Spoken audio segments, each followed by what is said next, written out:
Welcome to Padma రుచులు. ఈరోజు సొరకాయతో ఎలా ఫలూదా చేసుకోవాలో చూపిస్తాను. పాలు, సొరకాయ, కాజు, క్యారెట్, సగ్గుబియ్యం, నల్ల ద్రాక్ష, సేమియా, బాదం, షుగర్, గింజలు.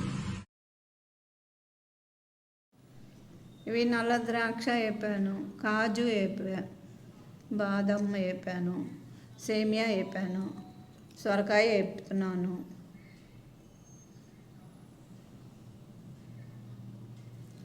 క్యారెట్ వేపుకుంటున్నాను. ఇవన్నీ నెయ్యిలోనే వేపాలండి, నేతిలోనే వేపాలి. స్టవ్ మీద పాలు పెట్టానండి. పాలు బాగా కాగి వేడైన తర్వాత బాగా సగ్గుబియ్యం వేయాలి.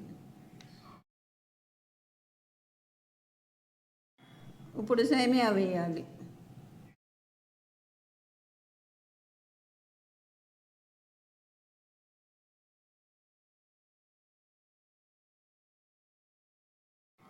లీటర్ పాలకి 200 గ్రాములు షుగర్ వేయాలండి. అదిగో కప్పుడు అయ్యింది 200 గ్రాములు.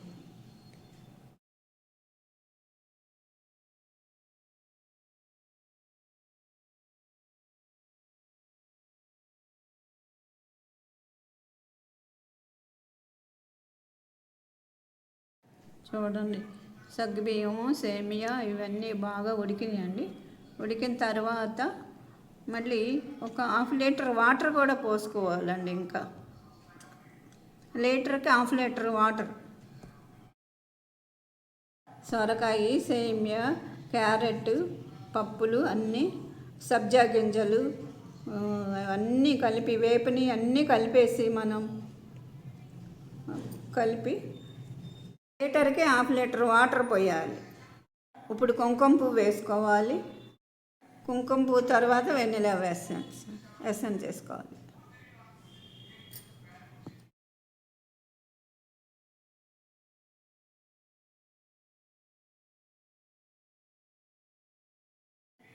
రెడీ అయిపోయింది ఫలూదా. ఇంకా ఫ్రిడ్జ్లో పెట్టుకుని ఎంజాయ్ చేయండి. శుభ్రంగా మంచిగా కూల్ అవుద్ది. పిల్లలు, పెద్దోళ్ళు ఇప్పుడు చాలా 4-5 గ్లాసులు అవుతుందండి. 6గురికి వస్తుంది ఇది మనం సరిగ్గా కాసుకొని తాగితే.